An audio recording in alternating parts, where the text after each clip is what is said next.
En Argentina se habla de un hecho muy particular que alegan que ocurrió durante el segundo mandato de un presidente llamado Hipólito Yrigoyen, allá por el año 1930. Algunos dicen que solo se trata de un mito urbano, hace poco alguien lo desmentía, pero afirman que fue una mentira inventada tal vez por los golpistas del año 30. La cosa era que el rumor decía que el presidente Yrigoyen, en el último tramo de su gestión, estaba senil y era manipulado por su entorno. Y como el mandatario había dado órdenes expresas que no le dieran malas noticias, sus colaboradores decidieron imprimirle un periódico ficticio de un único ejemplar, que era el que él leía. Ahí el presidente solo podía leer buenas noticias. Y ahí lo colmaban de halagos y desde los titulares y desde las letras pequeñas hablaban de lo extraordinaria que estaba haciendo su gestión. Cientos de periodistas subvencionados por el Estado trabajaban todos los días para imprimir un solo periódico que cada mañana decían se ocupaban de colocarle junto al desayuno. Obviamente aquella información no correspondía a la realidad. Por el contrario, el país estaba en llamas, la economía colapsaba, pero el presidente no se daba por enterado porque él leía un periódico diferente al resto de la ciudadanía, de la población. Y yo quiero dejar claro que este mensaje no es precisamente un diario de Yrigoyen, porque creo que especialmente durante la pandemia muchos nos cansamos de leer diarios de Yrigoyen. Nos dimos cuenta que el Evangelio necesita fundamentos más sólidos que palabras motivacionales un domingo. Resultó que cuando llegó esta pandemia, a algunos no les alcanzó con empoderarse, con repetir algunas frases de un líder. Necesitamos y necesitaron algo más. Jesús pronunció una parábola en Mateo 7, dice, el que oye estas palabras y las pone en práctica es como un hombre prudente que construyó su casa sobre la roca. Cayeron lluvias, crecieron los ríos, soplaron los vientos, azotaron aquella casa y con todo la casa no se derrumbó porque estaba cimentada sobre la roca. Entonces, el hecho de edificar nuestra vida sobre esta roca no nos hace inmune a las tempestades. Lo hablamos el domingo pasado en ese mensaje titulado Algo habrás hecho. No nos hace inmune a la muerte, a los despidos, al rompimiento de algunas relaciones, ni al COVID-19. Tampoco el estar fundamentado sobre la roca hace que nuestro corazón se vuelva a prueba de sufrimientos, no sienta la punzada de una pérdida, de una vergüenza, de un fracaso ni de un rechazo. Lo que sí es que en el fondo hay roca sólida. Si edificaste tu vida sobre Cristo, puedes tocar fondo, puedes pasarla mal y aunque sientes que pierdes el aliento, sigues respirando, sigues en pie en medio de la tormenta. ¿Me explico? Quizás hayas perdido tu bebé, que es lo peor que le puede pasar a un papá, perder un hijo, a una mamá. Capaz que estás pasando por un divorcio o hayas terminado dándote por vencido en tu lucha con tus acreedores diciendo no puedo pagar, no, estoy fundido. Pero en ese momento más tenebroso, más atroz, Dios te da la fe necesaria para salir adelante. Y cuando regresabas del fondo, cuando tocas fondo y regresas hacia la superficie, lo hace con un nuevo don, que eso también lo hablamos acá en uno de los mensajes durante esta pandemia. Un nuevo don, haber visto a Dios en el fondo. Y eso es mayor que el dolor más agudo que el enemigo haya traído a tu vida o a mi vida. Porque en el fondo está la fidelidad de Dios. En el fondo hay roca. Por eso necesitamos una buena cuota de verdad descarnada. Necesitamos leer la Biblia, como digo, cada domingo y ver a Jesús con ojos nuevos. Dicho esto, convengamos que al menos dos cosas, quiero construir la base para transmitirte lo que Dios me dijo, pero esto quiero que quede claro. Convengamos que al menos dos cosas hacen que la Biblia sea absolutamente única. Primero, que es palabra viva, literalmente. Cuando leemos las Escrituras, estamos inhalando lo que el Espíritu Santo exhaló hace miles de años. Segundo, nunca uno llega al fondo de la Biblia, uno dice, ya me la leí toda, no. Porque es como un caleidoscópico, es caleidoscópica la cosa. Uno se mete y va descubriendo nuevas vertientes, nuevos caminos. No importa cuántas veces leas la Biblia, nunca se hace vieja, nunca se hace viejo lo que leemos porque es atemporal y es oportuna. Entonces la Biblia, como decíamos también el domingo pasado, fue compuesta por más de 40 escritores, más de 15 siglos, en 3 idiomas, en 3 continentes. Y estos autores van desde agricultores y pescadores a reyes y poetas, a profetas, a prisioneros de guerra, y abarca casi todos los temas bajo la ley del sol: la historia, la poesía, la profecía, la cosmología, la teología y las guías que se vayan a inventar. Sin embargo, a pesar de que toca cientos de tantos temas polémicos, no se contradice. Y por eso es que hay un autor detrás de todo eso. Detrás de cada escritor hay un autor que es el Espíritu de Dios inspirándolo, ¿no? ¿Y por qué mantengo esto de leer la Biblia con ojos nuevos? Bueno, porque yo también mencionaba, y quiero dejarlo claro antes de transmitir lo que Dios me dijo que te diga, que hay una forma muy sutil de idolatría llamada bibliolatría.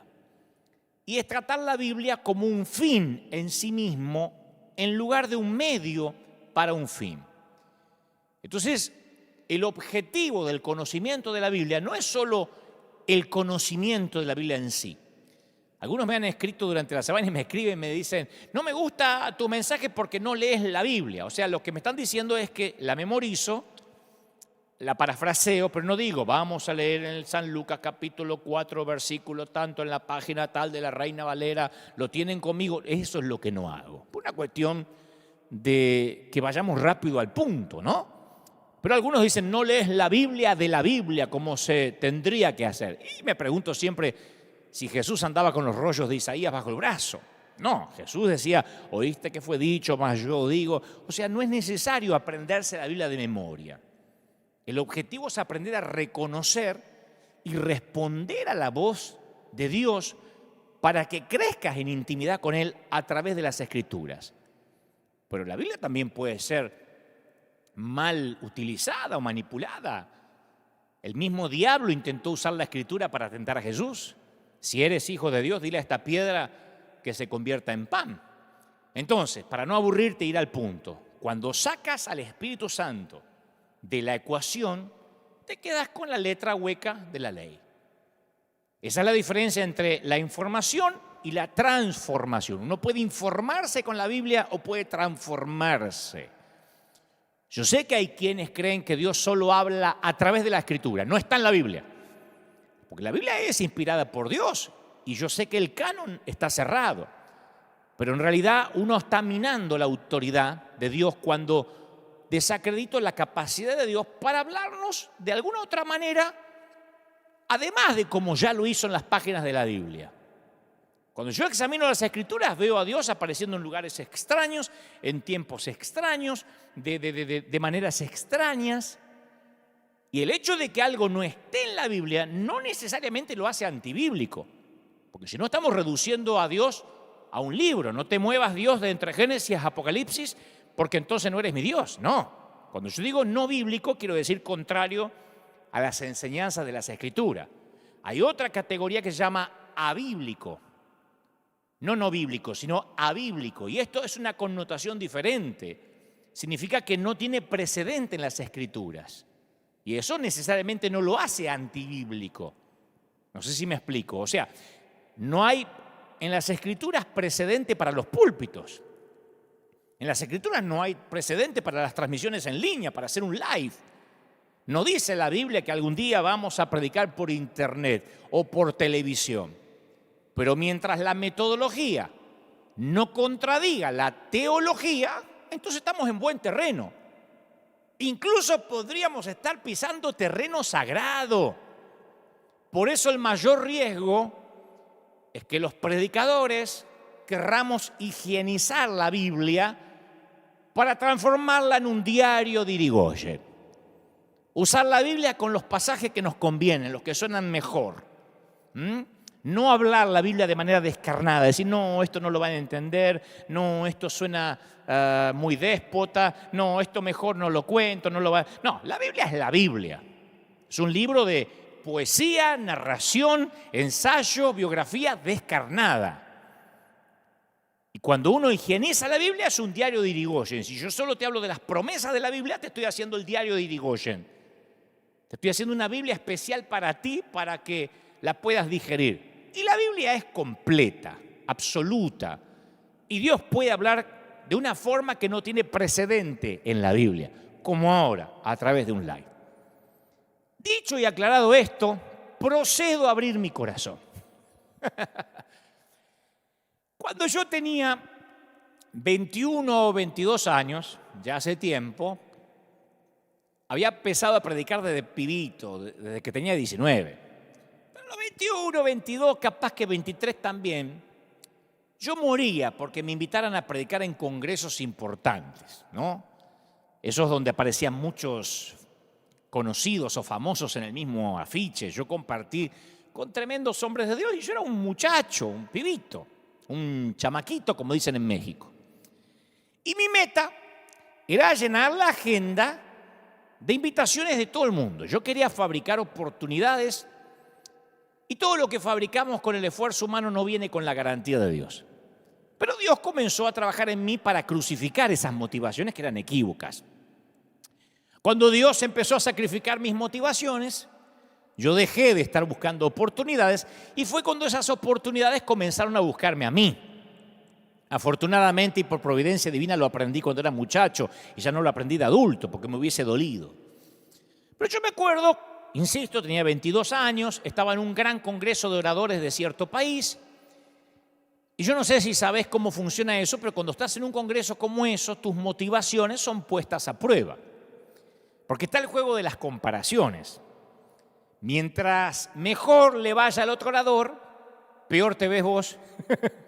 Y mientras más mal le vaya al otro, mejor uno se ve, porque la gente compara. ¡Qué tremendo que estuvo fulano! Sí, pero cuando pasó sultano, lo superó. Eso ocurre. Es espantoso, pero ocurre. Y los oradores lo viven esa presión. Pero en aquel entonces era peor porque yo era inmaduro y muy inseguro. No quería que a otro le fuera demasiado bien y justo antes que yo predicara porque me dejaba mal parado. No quería estar a la sombra de nadie.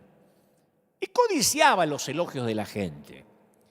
Yo recuerdo que luego de mi oratoria, yo tenía 2, 3 mensajes que iba por todo el mundo con los mismos mensajes. Recuerdo que cuando terminé de predicar, detrás mío pasó un ungido hombre de Dios que me destrozó en público, literalmente. No dijo Dante Gebel, pero dijo esos argentinos, muchachitos, que esto y lo otro, pero le liquidó. Todo el mundo sabía que estaba hablando de mí. Después nos hicimos amigos, dicho sea de paso. Este hombre de Dios parece que se olvidó lo que dijo y a modo de perdón, o de pedido de perdón o disculpa, después me invitó a su país y nos hicimos amigos. Yo nunca mencioné más el asunto. Pero mientras que me estaba liquidando, y yo tenía 23 años, el anfitrión del congreso, me acuerdo que puso la mano así sobre mi rodilla, estaba sentado al lado y me dijo, no te preocupes, Dante, esto te va a ayudar en el carácter. Y me tocó así la pierna, la rodilla, como diciendo, vamos, no te preocupes. Me hizo acordar aquella historia donde una vez cuentan que un estudiante subió a predicar con mucha confianza y bajó muy humillado, ¿no? Porque le fue mal. Entonces dicen que Spurgeon le dijo, si hubieses subido como bajaste, habrías bajado como subiste. Y es que no se consigue honra a base de buscar honra. Se consigue honra a base de dar honra. Pero yo no lo sabía. Pasa que todos queremos equivocarnos cuando nadie nos está mirando. Y uno quiere hacer lo correcto cuando alguien o todos te están observando. Pero mientras uno no crucifique las opiniones de los demás, ¿qué van a decir de nosotros? No podemos cumplir con nuestro destino. Uno tiene que morir literalmente a la aprobación de los demás, al qué dirán. Si no, uno no puede en este negocio del reino servir al Señor. Una de mis metas desde hace muchos años es ser en privado una mejor persona de la que soy en público. No llegué todavía, pero esa es mi meta. Yo quiero que aquellos que más me conozcan, los que conozcan a Dante en intimidad, sean quien más me respeten, quien más me admiren, no que digan, no sabe lo que es este tipo cuando no hay una cámara, oh, no sabe lo que es este cuando no lo están mirando. Bueno, esa es mi tarea, mi meta, achicar la brecha entre lo que soy en público y lo que soy en privado, que cada vez pueda parecerme más el uno al otro, que no haya diferencia, ¿no? Esa es la esencia de quién soy en realidad. Alguna vez Carlos Anacondia, el querido Carlos Anacondia, me dijo, mira, hay muchos líderes que están enamorados, así habla él, ¿no? Que están enamorados pero de la vanidad del éxito, más que de las almas.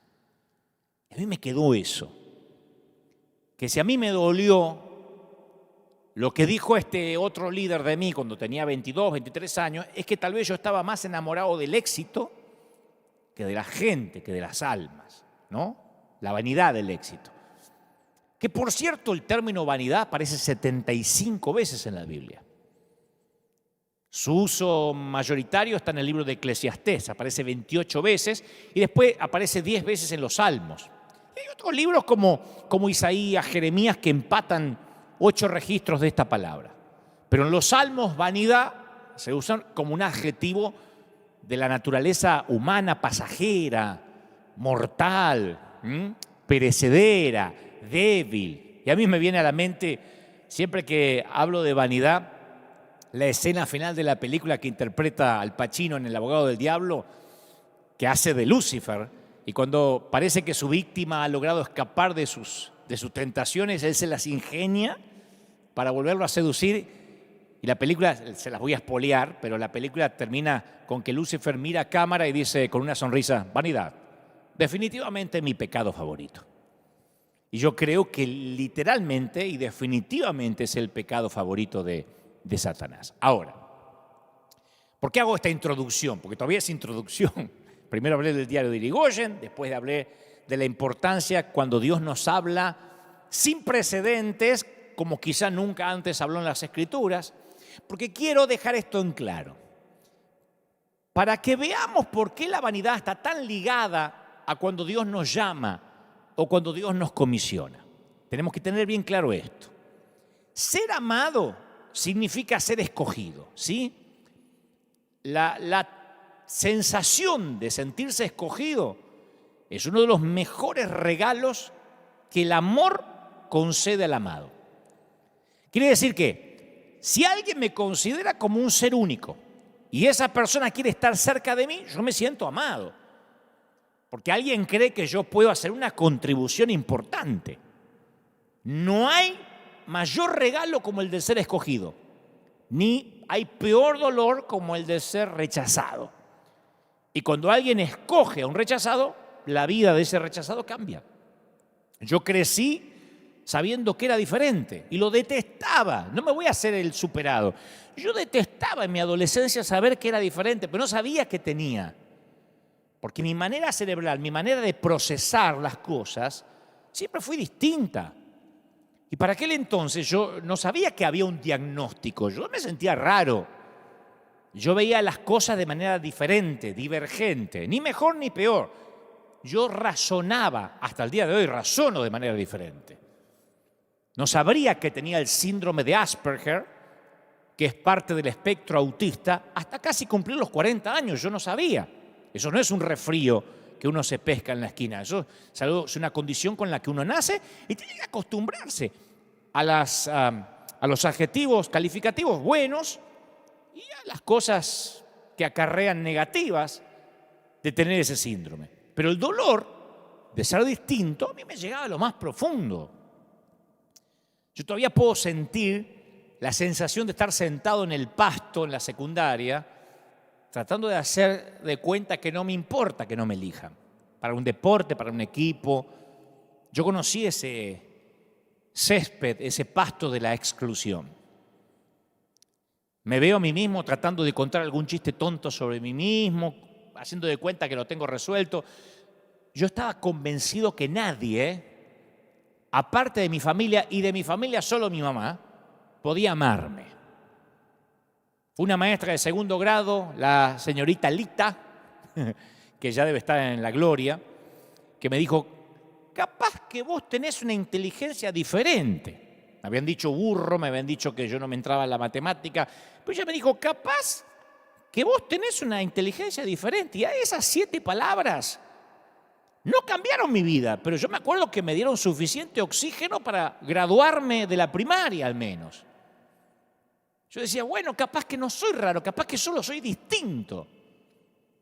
Y la sola posibilidad que alguien me eligiera y además me elogiara, sin tener la obligación sanguínea, a mí me dio fuerza para sobrevivir al bullying de primaria, de secundaria, hasta que me hice un hombre adulto. En los tiempos que el bullying no era penalizado, era parte del folclore de la niñez, ¿no? Pero el amor confiere una especie de exclusividad al ser amado. El amor dice, yo te escojo, quiero estar de tu lado. Y para las personas rotas, las personas con espíritus amputados, corazones y almas torcidas, señores, eso es la vida.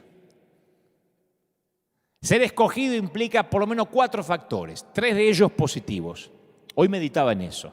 1, casi lo obvio, que cuando me escogen me consideran único, irreemplazable. Cada ser humano clama porque se lo reconozca como especial. No queremos ser uno entre muchos. Bueno, se murió, lo reemplazamos. Queremos ser únicos. Número 2, cuando me escogen, me reconocen como alguien que tengo algo para aportar, ¿no? Que mi singularidad es positiva. Tengo un don que va a marcar la diferencia. Tengo algo que va a ayudar al equipo. Las personas escogidas, ¿qué son? Significativas. Por eso se escriben y se leen sus biografías, porque sus historias son importantes. Tercero, cuando me escogen es porque alguien me quiere, alguien me estima. No estoy aislado, no estoy desconectado, se me quiere, yo pertenezco. Cuando Dios nos escoge, Él nos imparte todo lo bueno que viene con esa elección, con ese llamado. Pero cuarto, es que en nuestro mundo caído, el término escogido tiene una cuarta implicación que no está presente en el corazón de Dios.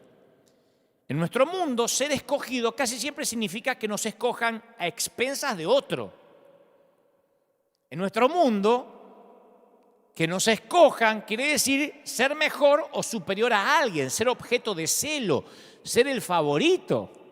¿Me explico? En nuestro mundo, la lucha por la elección se convierte en un juego competitivo y el premio de consolación para los perdedores es una pequeña criatura conocida como la envidia. La gente rota no califica. En este mundo el valor de la selección aumenta en proporción a cuántos otros son rechazados para la misma distinción. Nos pasa cuando enviamos la ayuda financiera a los países. Las fundaciones elegidas dicen gracias, gracias, y los que no son elegidos dicen, pero a nosotros no nos eligió, ¿dónde está el amor de Dios? Y no se puede bendecir a todo el mundo para que nadie se ofenda. Si una dama es escogida como Miss América, significa que otras 50 fueron rechazadas, sin mencionar a las miles que ni siquiera llegaron al desfile final. O sea, que la selección en este mundo caído viene a expensa del rechazo de otros. ¿Qué es lo que sucede con lo que decimos siempre? Los que se creen dueños de la sana doctrina, los que se creen que son los únicos que se van a ir al cielo. Dicen, somos la iglesia escogida, mientras que las otras liberales son rechazadas. Yo soy el siervo de Dios, no ese payaso. Y cuando llegamos al camino del Señor, nuestro deseo es que la puerta esté abierta, que la gracia sea abundante para perdonarnos. Y una vez que entramos, de alguna manera ese deseo se invierte. Ahora queremos que la puerta se haga más estrecha para que la gentuza quede afuera. Una vez que estoy en el club, quiero que sea tan exclusivo como sea posible, si no, ¿cuál es el chiste? Pero en el plan de Dios, el hecho de que vos seas escogido me enriquece a mí en lugar de disminuirme. A Israel se le llamó el pueblo escogido por Dios, pero no en el sentido de que fuera su favorito o que Israel tenía un atajo para llegar al cielo. El plan de Dios era que a través de Abraham sean bendecidas todas las familias de la tierra. O sea que Israel no fue escogido en desmérito a las demás naciones de la tierra, sino por el bien de las demás naciones de la tierra. El plan de Dios era que todos los demás pueblos se sintieran atraídos hacia Israel. Fue la comprensión de esto lo que conmocionó a Pedro cuando se dio cuenta y dijo, ahora comprendo que en realidad para Dios no hay favoritismo, sino que en toda la nación, todas las naciones, Él las ve con agrado. Esto es a los que le temen y actúan con justicia. Pero nuestro mundo juega un juego diferente. Solemos tener reacciones instintivas, críticas y comparaciones competitivas que nos alejan del amor. ¿O no? Vemos a alguien manejando un auto caro o que viste ropa de marca, ¿y qué pensamos? ¿Cómo le gusta la plata? Ahí sí, perdió la humildad. ¿Viste? Tiene suelas rojas bajo el zapato. Dejó de ser humilde. Cuando era humilde tenía suelas negras. Ahora, si tiene un auto que se cae a pedazos y los zapatos despegados, ¿qué pensamos? Y algo debe estar haciendo mal, algo habrás hecho. Si no, Dios ya te habría bendecido. Si alguien se queja, pensamos, te falta fe, no confías en Dios. ¿Cómo confesás que estás enfermo? Pero si alguien te ve que siempre estás feliz, que estás bendecido, decimos, es que vive el evangelio de la prosperidad. Deja que ya va a morder el polvo. O sea, todo concluye en, esta persona tiene algo que yo quiero. O yo quisiera tener su inteligencia, o su apariencia, o su ministerio, o su clase, o su dinero, o yo quisiera por lo menos que él no lo tuviera. Si yo no puedo tener esas cosas, sería más fácil si nadie más las tuviera. Y estos pensamientos me llevan a jugar el juego de la hoguera de las vanidades. Al comienzo del ministerio de Jesús, los discípulos de Juan el Bautista vinieron a Juan, ¿no es cierto? Y le dijeron, porque Juan tenía a sus discípulos, sus seguidores, estaban con el número 1 del momento. Convengamos que Juan el Bautista era el number 1 del momento. De repente aparece otro por ahí, le dice, Rabí, fíjate que el que estaba contigo, al otro lado del Jordán, de quien tú diste testimonio, o sea, de que tú lo respaldaste, ahora está bautizando. Y todos acuden a él. Es una acusación. Están diciendo encima que lo respaldaste al tipo, ahora el tipo se hace sus propios bautismos. Estaba muy preocupado porque el índice de audiencia de Juan estaba decayendo. Y Juan estaba a punto de perder su trabajo. Entonces le llevan esto a Juan las noticias del descenso de su fama. Dice, mira que te bajaron los seguidores en Instagram. Se está ganando este. Y esperan verlo reaccionar de un modo negativo.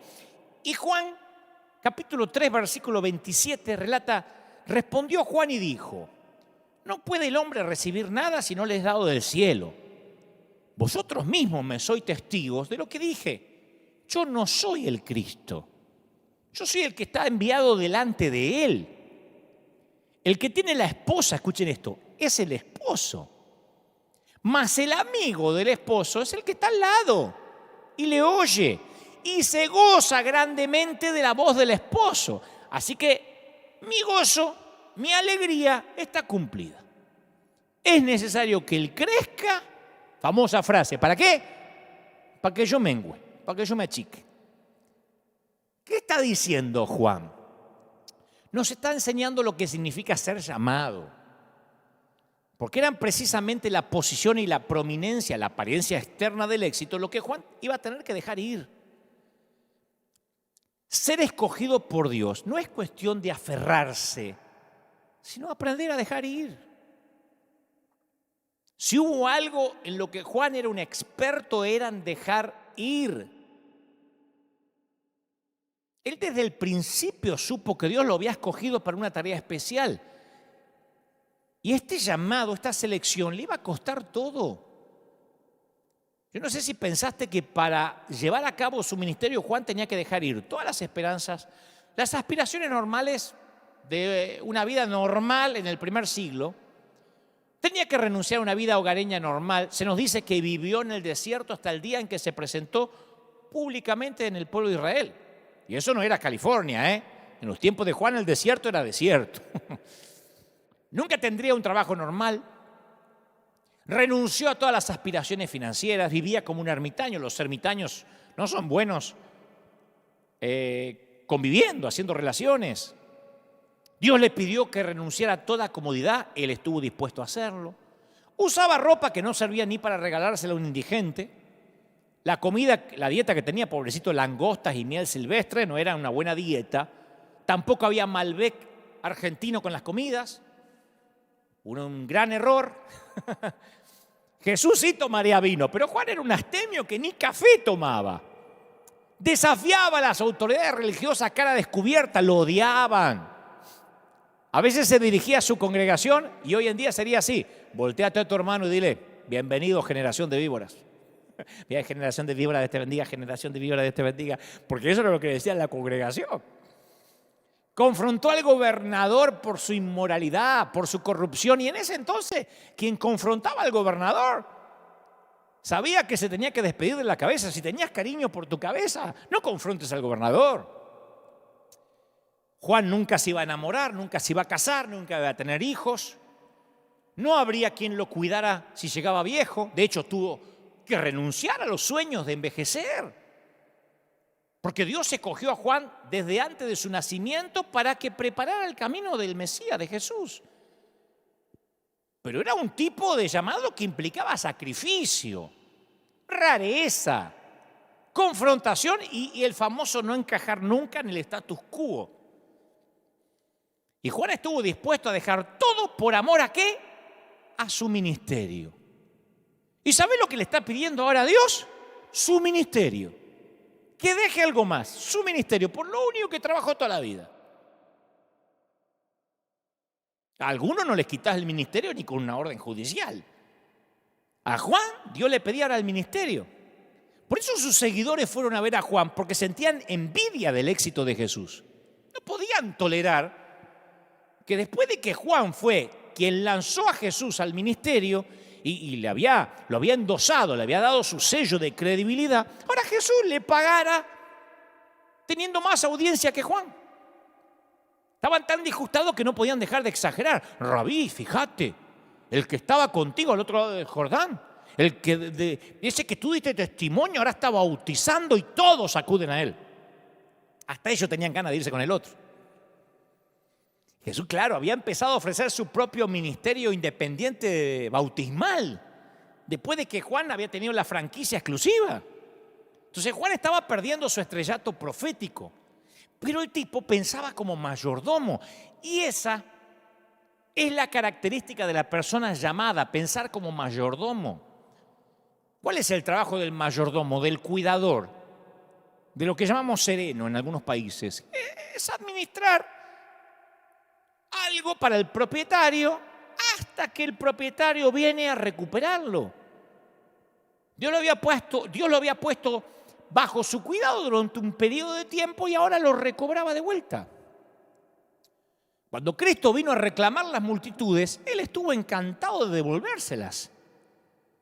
Pero la gente insegura considera que las multitudes, que la gente son suyas. Los llamados no. Cuando los inseguros o los que tienen problemas de estima pierden sus cosas, sufren una crisis. Si los llamados son los que las pierden, nada cambia, su mundo interior permanece igual. Es lo que muchos ministros tuvimos que preguntarnos frente a un espejo cuando empezó la pandemia y se cerraron las iglesias. A ver, ¿yo estoy llamado de verdad o estoy aferrado a que la gente diga, ay pastor, póngame la manito, ay le traigo el café, ay bendígame? ¿Estamos aferrados a eso o somos llamados de verdad? ¿O nuestro mundo interior se va a desmoronar porque no hay templos? Tuvimos que hacernos esa cuestión, preguntarnos. Una característica de los individuos llamados puede verse en la conciencia que Juan tenía de su propia identidad. Él dijo, como recordarán, les he dicho a menudo, que yo no soy el Cristo. O sea que había mucha gente que le decía, sos el Cristo, vos te merecés ser el Cristo. No soy, pero te merecés. Tendrías que reclamar la corona de Cristo, porque sos un Cristo. Y él dice, no, a menudo les dije que no. Y aquellos cuyo mundo interior se encuentra en desorden tienden a experimentar confusión acerca de la identidad. Hubo un cantante argentino, falleció, Sandro o Roberto Sánchez. Él solía decir, la fama es como los narcotraficantes. Si querés continuar en este negocio, no podés comprar lo que vendés. Los narcos saben eso. Por lo general, los que manejan los grandes carteles no se drogan. Hacen que los demás se envenenen. Ellos se mantienen lúcidos para mantener el negocio. Es un ejemplo que nada tiene que ver con servir a Dios, pero bien vale lo que decía Sandro en cuanto a la fama, los narcos, bien vale en esta ocasión para los que tienen un llamado de Dios. No podemos creernos lo que le hacemos creer a los demás. Hay gente que le cuesta separar el papel que realiza de la persona que son. Y esa es la causa por la que muchos hombres y muchas mujeres tienen dificultad de aceptar la jubilación o que un día Dios diga hasta acá. Esa es la causa por la que una mamá a veces sufre una depresión cuando el último hijo se va del hogar, porque ella tenía una identidad asignada de los hijos.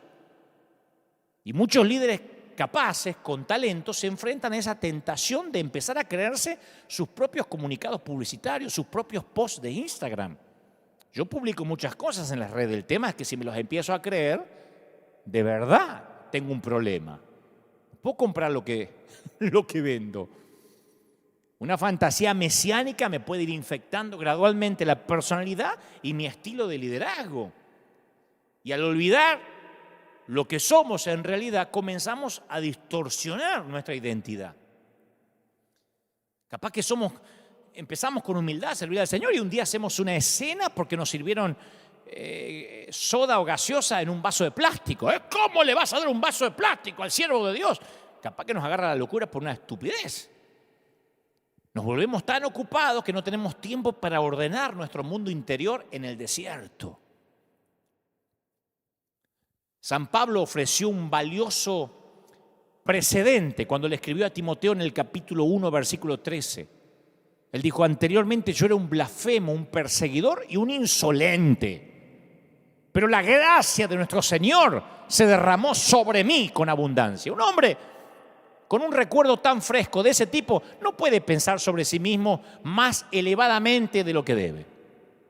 Y esta es otra dimensión de la calidad de un llamado. Juan el Bautista comparó su propósito con el padrino de una boda. Él dijo, el que tiene la esposa es el esposo. Yo soy el amigo del esposo. Eso decía Juan. Yo soy el que está al lado del esposo o del novio. El que oye su voz y se goza con la voz del esposo. No me pongo celoso. El propósito del padrino es estar al lado del novio y asegurarse que toda la atención se centre sobre el novio. El padrino cumple el propósito cuando no atrae en absoluto la atención sobre sí mismo, sino que la enfoca sobre los novios, ¿o no? Pasa en el fútbol. ¿Lo vieron en el fútbol? Dicen que cuando en un partido los relatores están hablando demasiado del árbitro, es porque no está haciendo un buen arbitraje. Si el árbitro es bueno, es invisible. Y eso fue lo que hizo Juan el Bautista. Las madres saben que al final deben soltar a sus hijos para que tengan una vida independiente. Los mentores saben que deben soltar a sus protegidos en el momento adecuado. Es necesario que él crezca y yo me achique, mengüe. Juan estaba listo para retirarse. ¿Y cuántos de nosotros conocemos gente que se aferra al liderazgo como garrapata o como koala al árbol? O se asegura que su liderazgo le pase por lo menos a un hijo suyo para que él también mantenga el poder y la influencia.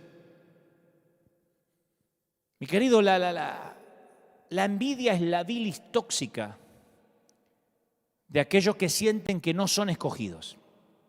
¿Sabe lo que es envidia? Es querer lo que la otra persona tiene y sentirme mal porque yo no lo tengo. Envidia es sentir desagrado por la bondad de Dios para con otra persona y desechar la bondad que Dios me está dando a mí. Pasa que si no damos nada, nos dicen, ¿Cómo se llenan el bolsillo con el Evangelio, ¿Cómo hiciste plata con el Evangelio, Dante, No das nada. Si salimos a dar, inmediatamente, que no sepa a tu izquierda lo que da a la derecha. Si te va bien, te dice, te fuiste a Estados Unidos porque están los dólares ya, ¿no? Si me va mal, eso te pasa por haberte ido. O sea, envidia es deseo sumado a resentimiento. Yo no sé si alguna vez ustedes vieron un acuario de cangrejos.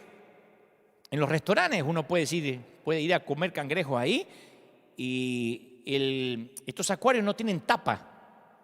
El cangrejo puede trepar. Me pareció gracioso cuando pregunté la razón por qué a los cangrejos en sus acuarios no le ponen tapa. Cualquiera te explica que conoce de esto, que si un cangrejo quiere trepar para salir, los demás vienen y lo tiran para abajo.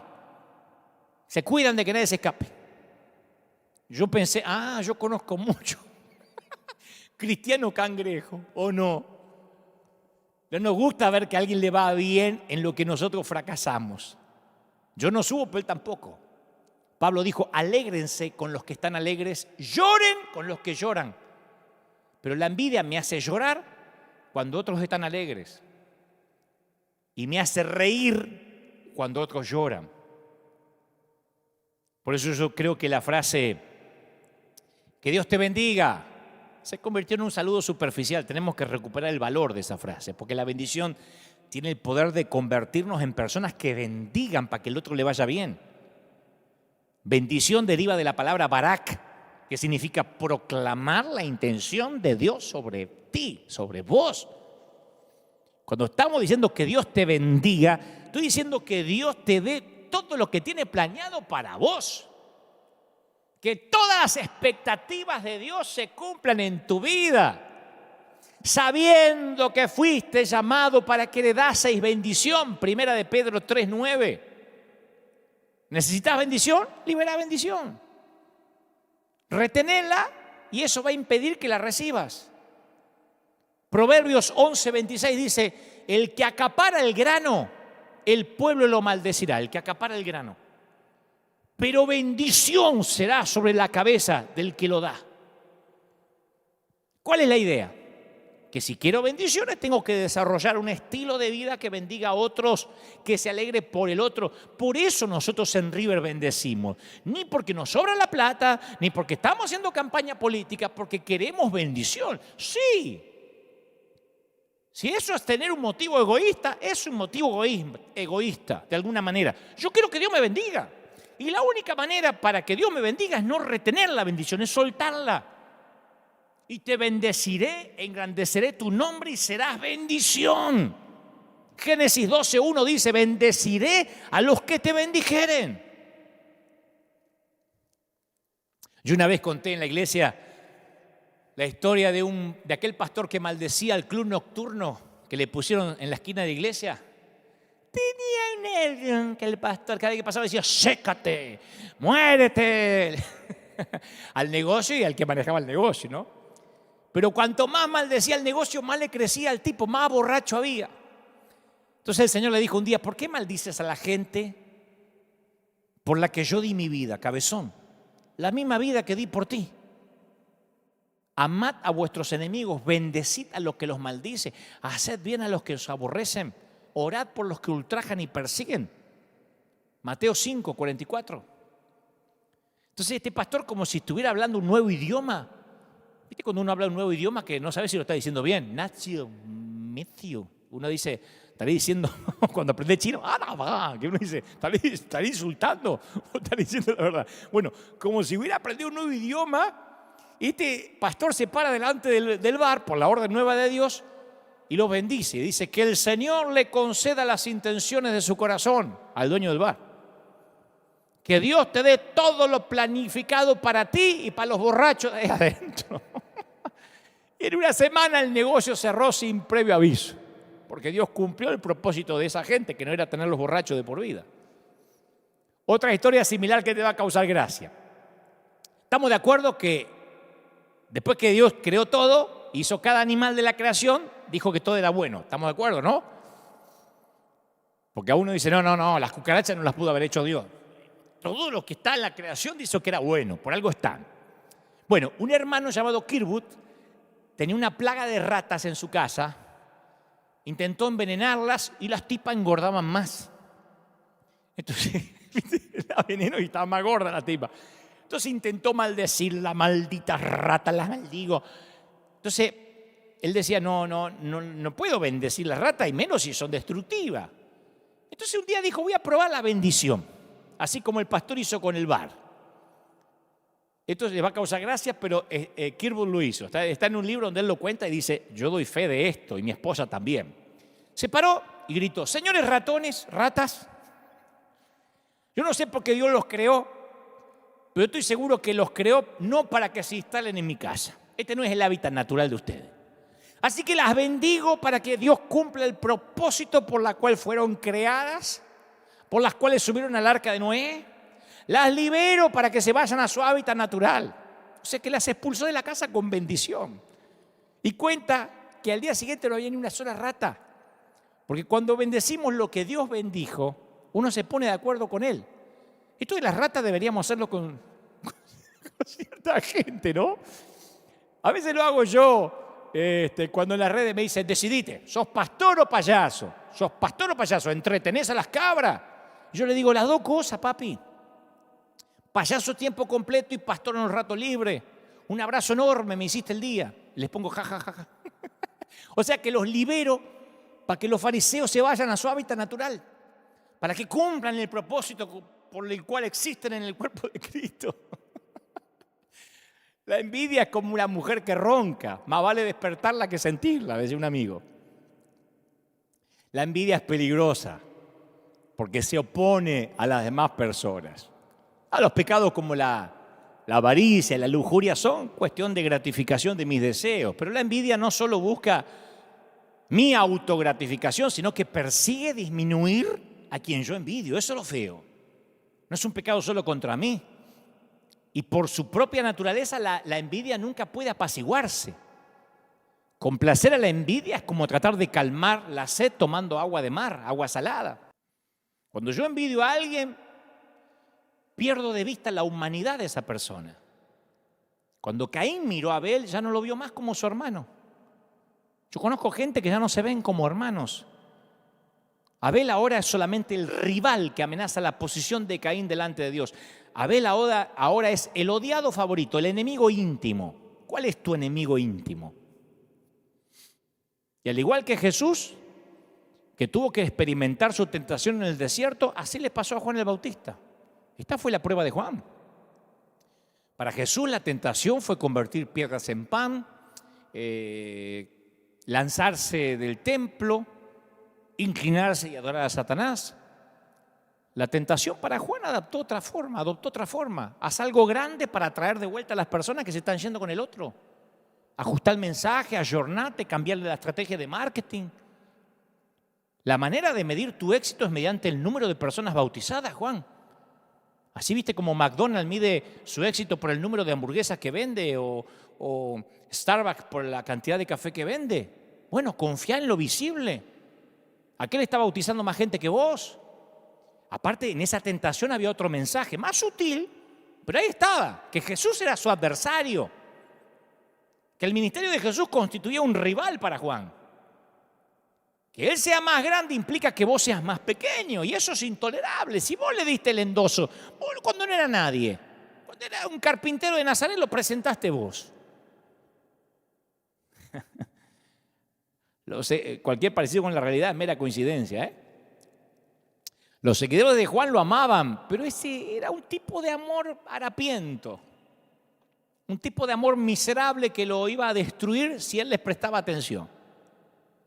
Saúl fue el guerrero de Israel y se nos cuenta que era tan alto que los demás apenas le llegaban al hombro.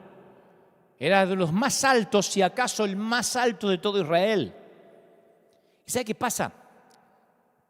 Que uno se termina acostumbrando a ser más alto que los demás. Cuando ves todo de más arriba, tiene su encanto. No me voy a hacer acá el que orino agua bendita. A veces estar un poquito más alto en cualquier cosita, te hace sentir, te gusta, nos gusta. No nos gusta que alguien asome su cabeza en el lugar que está reservado para la nuestra, pero pasa. El año pasado viajé a El Salvador para la toma de posesión del presidente Nayib Bukele. Nos hicimos amigos cuando él era apenas un candidato y después, cuando él tiene que asumir la presidencia, me invita a hacer una oración, ¿no? Y tanto ahí o como cuando luego más tarde fui en diciembre a hacer un superclásico, el presidente, sin que eso se lo pidiera, puso todo su aparato de seguridad a mi disposición. Desde que llegué al aeropuerto de El Salvador no pasé por migraciones, no me revisaron las maletas. Por acá, señor, lo espera, claro, un invitado del presidente. Y después tenía motos, patrulleros, ejército. No paré en ningún semáforo. ¿Sabe lo que es eso para un argentino? No hice filas en ninguna parte, no pasé por seguridad. No tenía que abrir ninguna puerta. Tuve 3 días sin abrir una puerta. Yo hacía así y corría alguien y me abría la puerta. No tenía que cargar maleta. No sé cómo me dejaron bañarme solo. Me pusieron custodia. El ejército literalmente, yo iba, pero no solo cuando fui a la toma de la presidencia, sino cuando iba a un restaurante a comer, tenía 5 policías delante, el ejército tocaba. Y yo pensaba, me abrían paso. Miramos en el celular, el GPS o el GPS, cuánto tardamos de ir a un lugar a otro. Y decía, con el tránsito 45 minutos. Me dice, no, señor, usted no. La policía le paraban así los autos y en 5 minutos estaba donde yo quería. Imagino, bueno, también una vez el gobernador de Buenos Aires me llevaba en su helicóptero de un lado a otro y yo decía, esto es maravilloso. Yo decía, yo podría acostumbrarme a esta vida. Después aterricé acá y la carroza se me convirtió en calabaza, los caballos en ratones.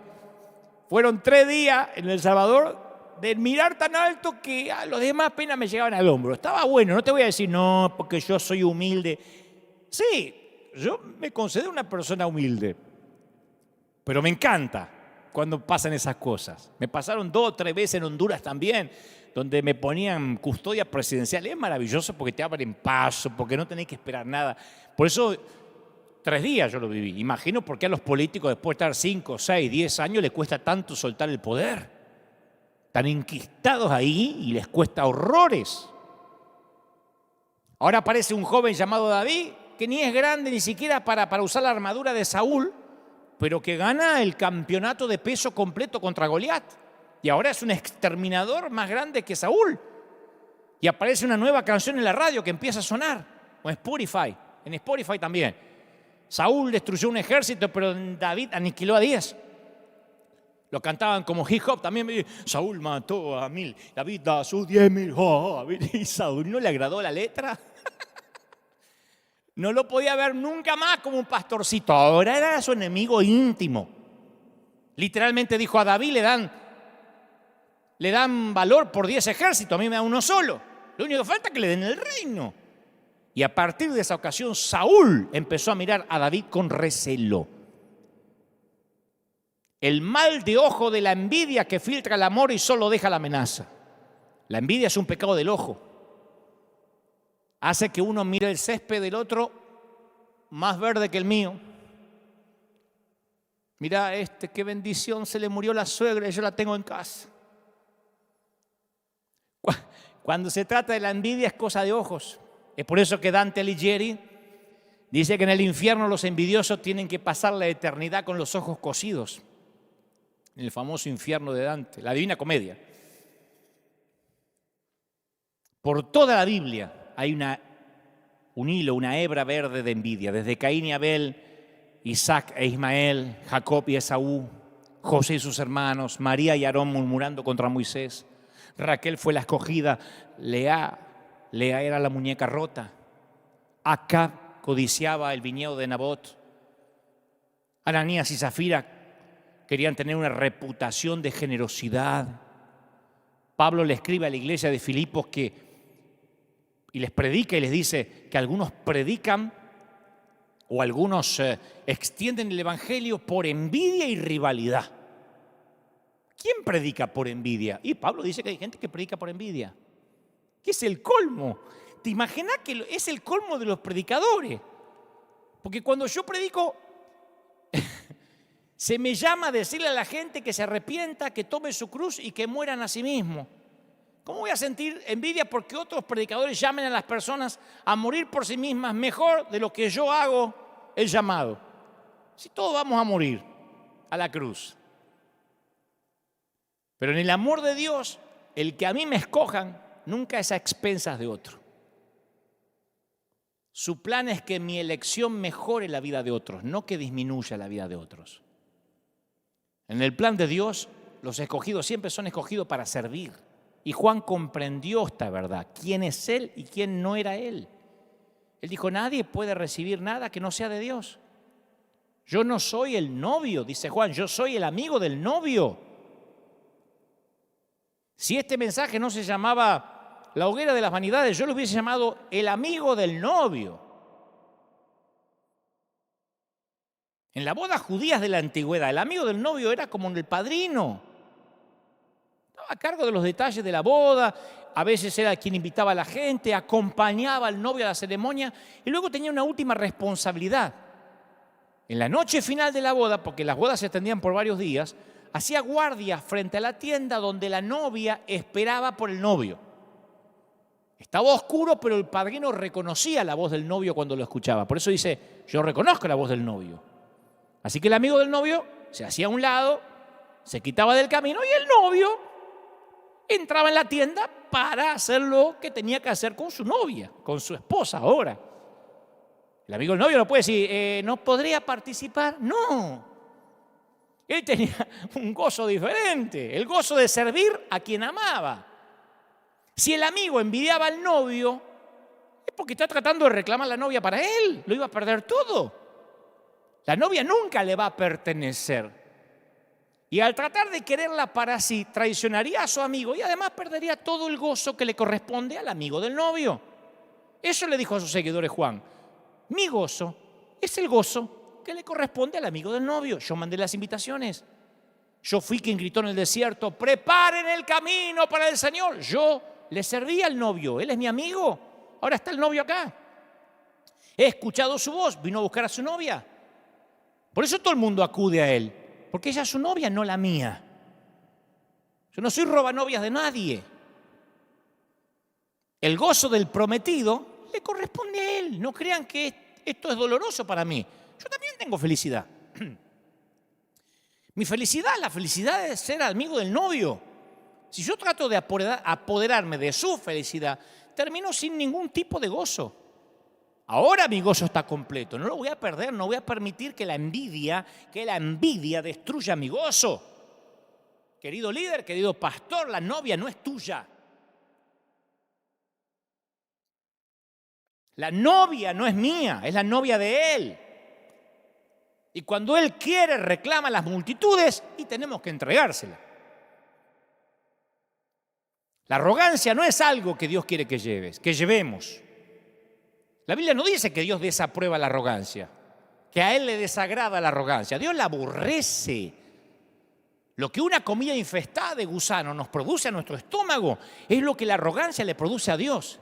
La soberbia y la arrogancia aborrezco. Proverbios 8:13. Abominación es a Jehová todo altivo de corazón. No hagas nada por vanagloria. Filipenses 2:3. Cesen, cállense, shut up. Las palabras arrogantes de vuestra boca. 1 Samuel 2:3.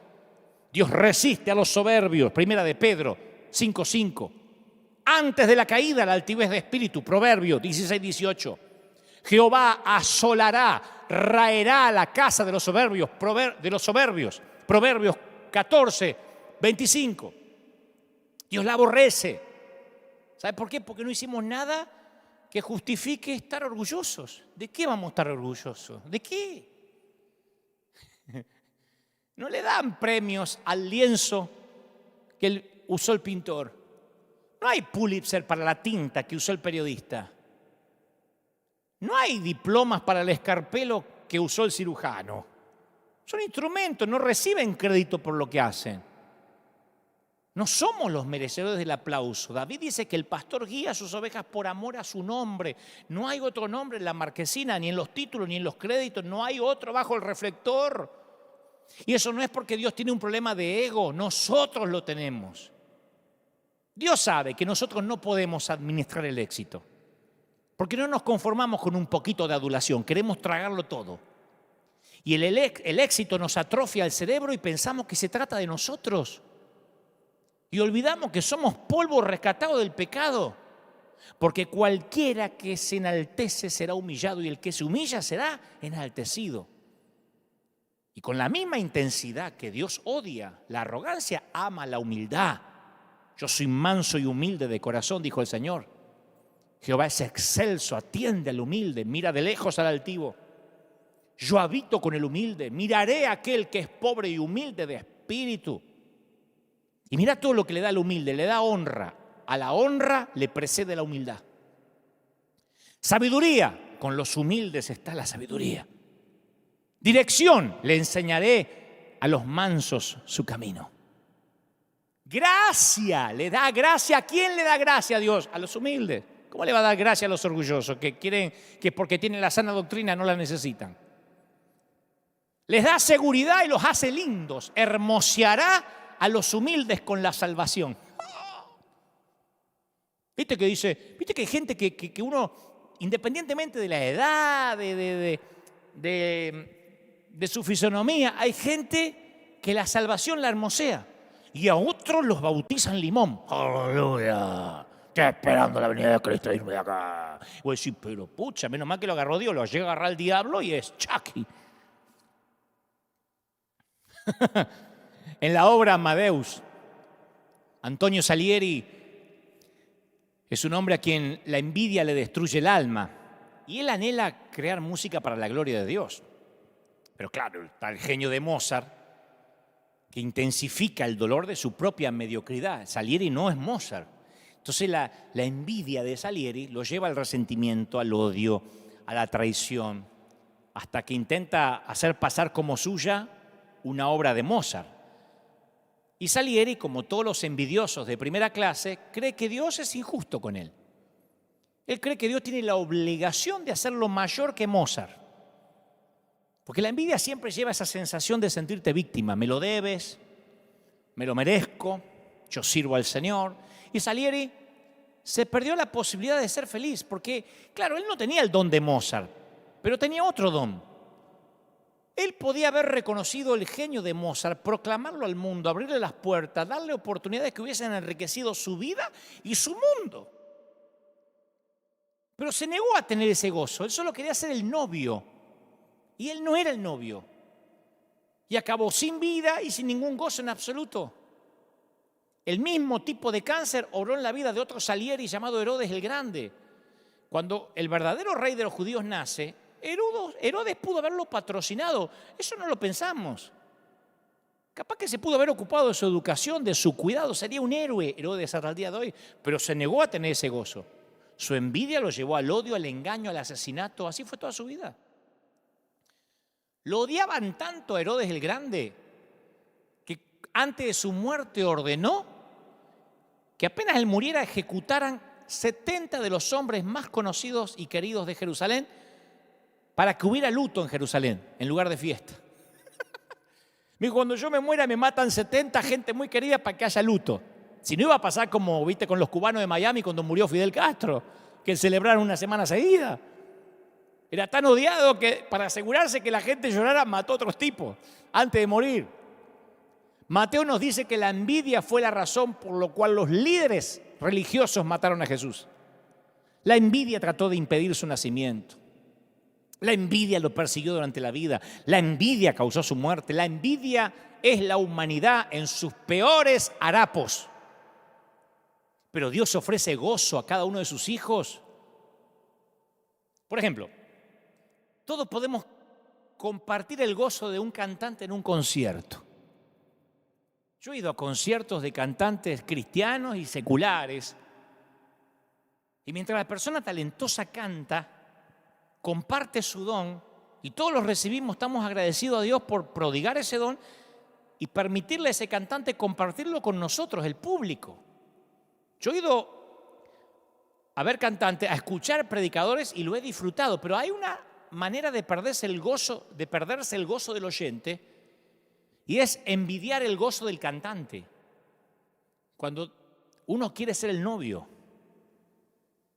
hay gente que desearía estar en el escenario y comparar su don con el cantante o con el predicador.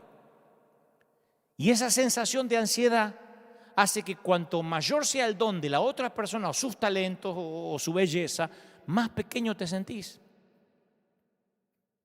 Y te perdés el gozo de ser espectador. Hay gente que va a los congresos y sufre porque quiere estar ahí arriba. A mí me lo escriben todo el tiempo. Algún día compartiremos plataforma. Algún día Dios me va a usar. Dios me dijo que Dios me va a dar estadios más grandes que los tuyos. O sea, no puede disfrutar lo que le corresponde ahora porque quiere estar allá. Y vivir una vida de comparación o competencia hace que acabe sin gozo alguno. Yo tenía alguien que trabajaba a mi lado. Y de buenas a primeras empezó a ser un tipo malhumorado, cara de desayunar con cicuta o limón. Y ganaba bien, viajábamos por todas las partes, estaba al lado mío. Y un día le digo, ¿por qué siempre esa cara de mala onda? Y dice, ¿puedo abrirte el corazón? Sí. Dice, no sabés lo duro que es para mí trabajar y que vos aparezcas en la foto de la página web. Le digo, ¿y si vos trabajás para mí, macho? Me dice, sí, pero es duro para mí no estar ahí en la página web. Como principal, no quería trabajo como principal. Y ese día supe que él no iba a descansar hasta tener su propia foto en su propia página web. La tragedia es que mucha gente prefiere ser la estrella de un equipo perdedor que el jugador mediocampista o de defensa de un equipo ganador. La pregunta es, ¿querés ser cola de león o cabeza de ratón? Se lo dije. ¿Y vos querés ser cola de león? Porque algunos sienten el orgullo tal vez no es la palabra, la felicidad, el gozo de ser, soy la cola de este león. Y otro dice, no, quiero ser la cabeza de mi propio ratón. Y bueno, hay muchos que son la cola del león, pertenecen a un grupo que gana almas, pero claro, no son reconocidos como el goleador. Él quiere ser Messi. Y Messi y Ronaldo no son todos. Entonces, la envidia le dice, abrí tu propio feudo, tu propio reino pequeño liliputense. Entonces se abren en un lugarcito donde alguien le diga pastor, aunque sean 5 o 6 que le dicen pastor o apóstol, y le esperen con su comida favorita y con sus copas en vez de vaso de plástico, y cuando le sirven copa de vidrio dice, llegué, y estoy en la página web, sí, estás ahí, mi amor. Ay, qué lindo, y llegó. Dios ofrece gozo para cada uno de nosotros. Todos hemos sido hechos para hacer y ver las cosas de forma única. Dios te diseñó para que experimentes el gozo de ser maestro o ayudante, número 1 o número 2, promotor o diseñador. Y cuando encuentras esa forma única, experimentas el gozo. Yo gocé sirviendo a siervos de Dios. Dios sabe, acá he contado cosas peores. He dicho que era un petulante cuando tenía 22 años. Así que no tendría problema en decir, a mí no me gustaba ser número 2. Yo fui número 3, número 4, número 5, número 10 y lo gocé. Nadie limpiaba los instrumentos mejor que yo. Y si me ponían a servir café, nadie hacía el café. Yo era Ramón Valdés, haciendo café. ¿Ramón Valdés dije? Juan Valdés. No, Ramón Valdés es el del Chavo del Ocho. Claro, yo era Juan Valdés, el mejor. Porque sentía que si yo era un buen número 2, podía ser un buen número 1. Si yo era un buen Eliseo, podía ser un buen Elías. Y Dios te hizo para que conozcas el gozo de recibir y celebrar los dones de aquellos que te rodean. Y si ofreces tus dones, los dejas ir.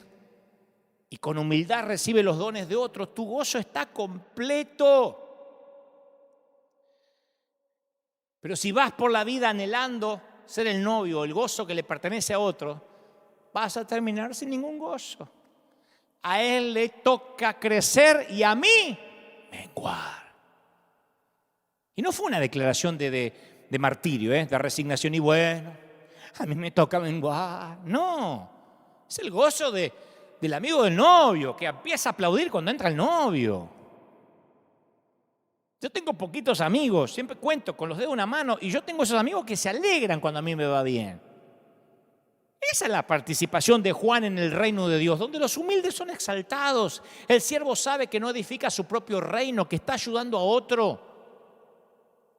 No se enoja contra la autoridad porque sabe que el siervo no tiene derechos. El siervo no exige derechos porque no los tiene.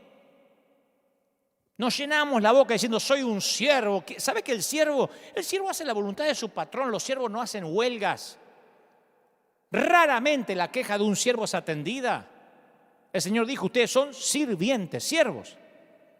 A nosotros nos encanta, recibamos al siervo de Dios. Siervo, si no te gusta, puedes irte.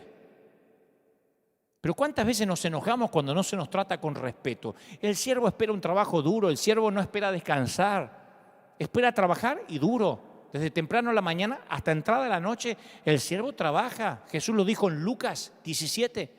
¿Quién de ustedes teniendo un siervo que ara o apacienta el ganado, al volver del campo, luego dice, pasa, siéntate a mi mesa? No le dice más bien, prepárame la cena.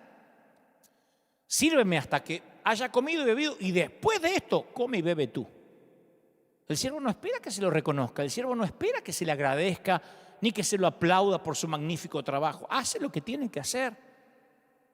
Y Jesús dijo, ¿acaso da gracias al siervo porque hizo lo que se le había mandado? No, así también ustedes, cuando hicieron lo que se les ordenó, digan, soy un siervo inútil porque hice lo que debíamos hacer.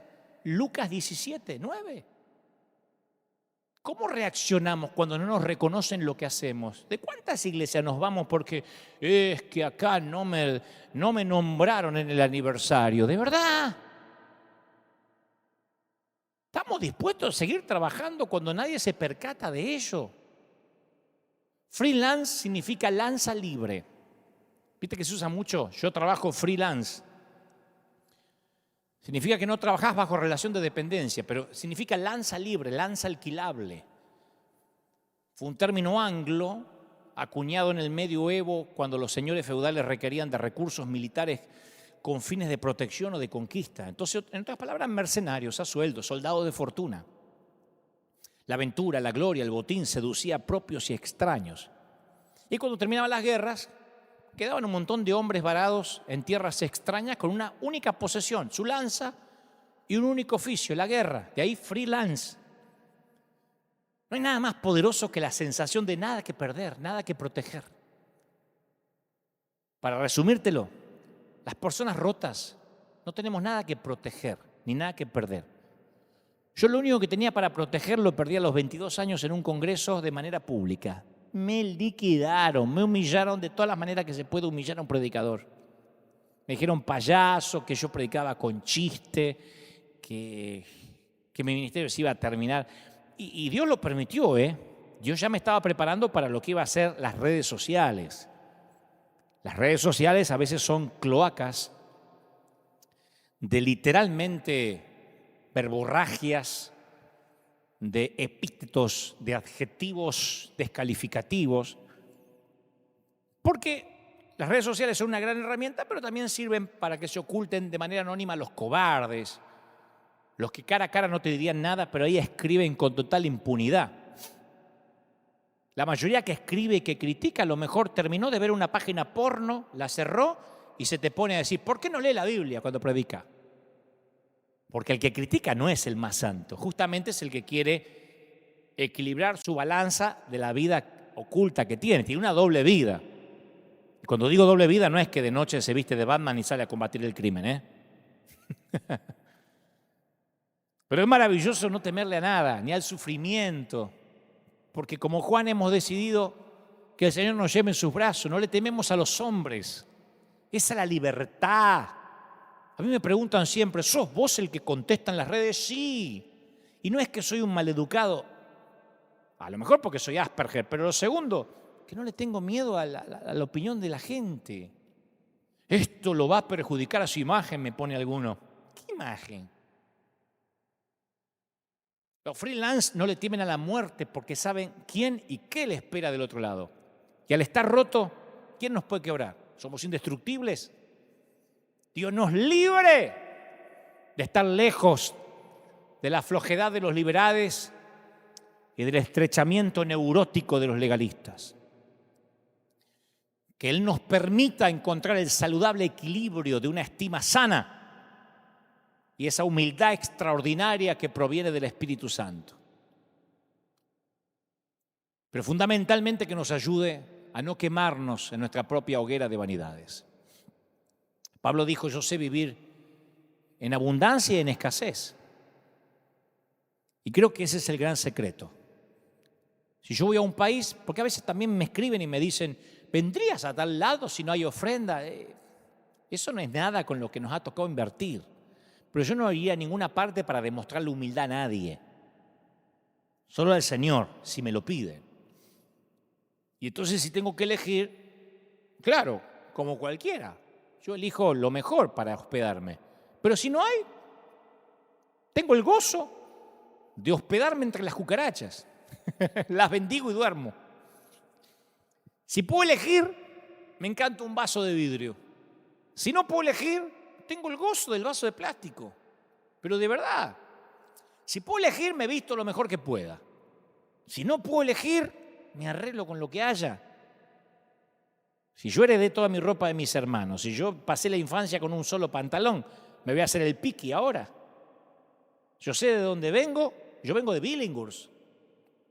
Como digo siempre, ¿vos sabés dónde es Billinghurst? Nadie sabe dónde es Billinghurst. Solamente los que vivimos en Billinghurst sabemos llegar a Billinghurst porque no queda de paso de nada. Y me voy a hacer el piqui, el estadounidense ahora, el que nací en Beverly Hills. Yo sé de dónde vengo. Y lo que dijo Pablo, yo sé quién era. ¿Cómo no voy a estar consciente de la gracia? Y sé dónde voy. Entonces, quien sabe de dónde viene y sabe de dónde va, no tiene problema en lavar los pies a los demás. Ese es el secreto de la humildad. La humildad no es estar pobre. Además, yo siempre fui rico, siempre, desde que nací. Solamente que tuve largas décadas sin dinero. Pero la riqueza, la mía, no se cuantifica, no se monetiza, no son cuentas bancarias. Y el Señor quiere que entendamos más que nunca que somos los amigos del novio. Que la iglesia no es nuestra. Mirá cómo Dios vino y eso. Y desapareció la iglesia tal como la conocíamos hasta aquel día. Fíjate cómo tantas iglesias ahora tienen que hacer reuniones con distancia social y con tapaboca, el 25% del edificio. Dios hace lo que quiere.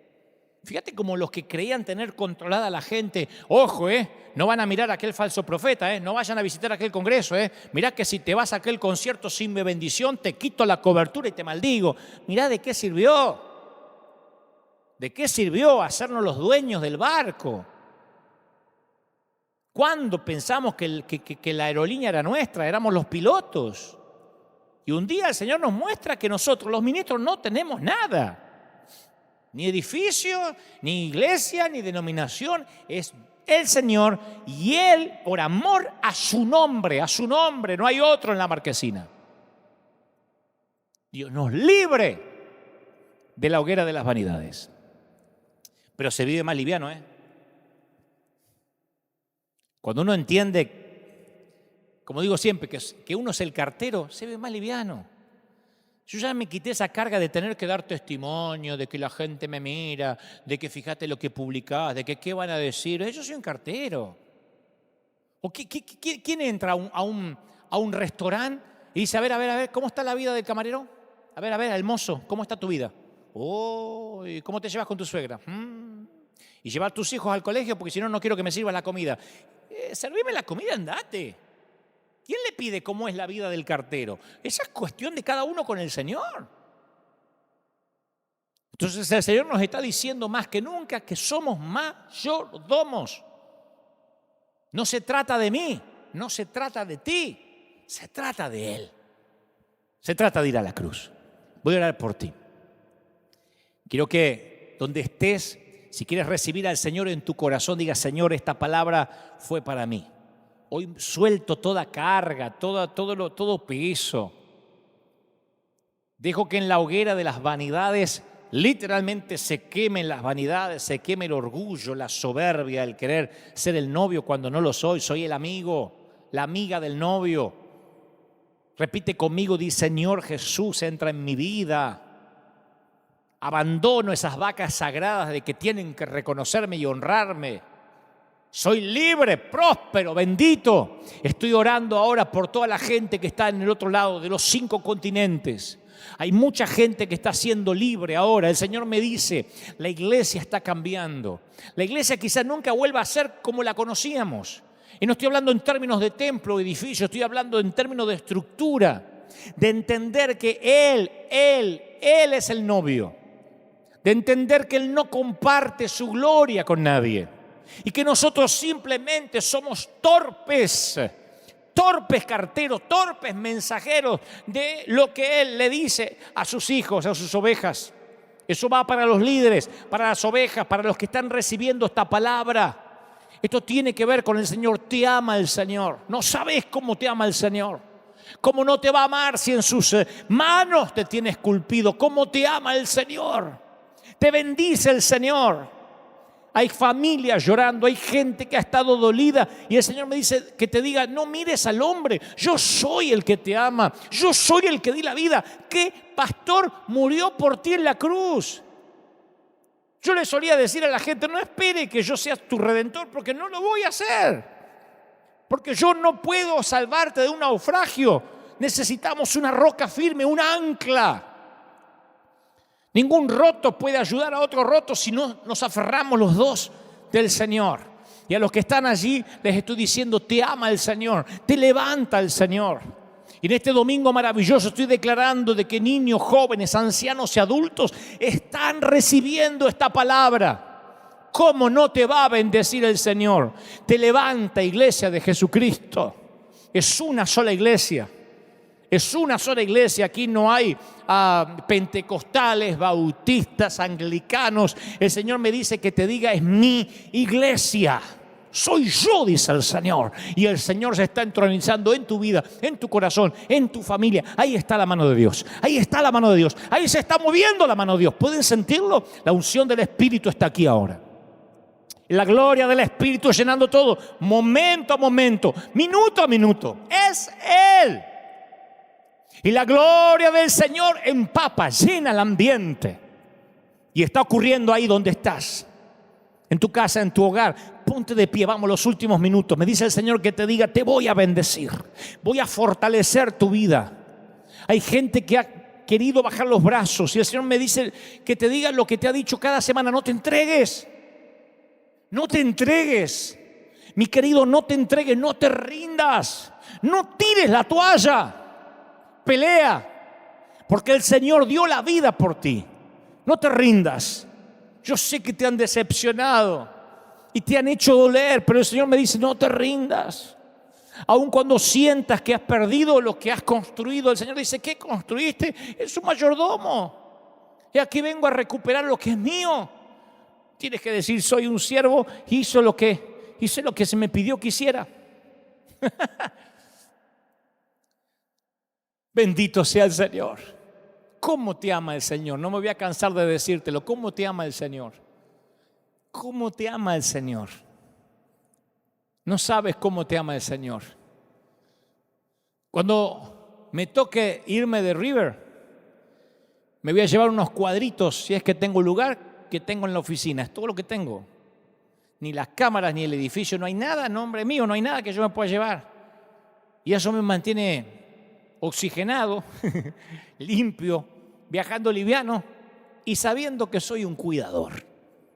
No me llevo el avión a estacionar en el garaje de casa.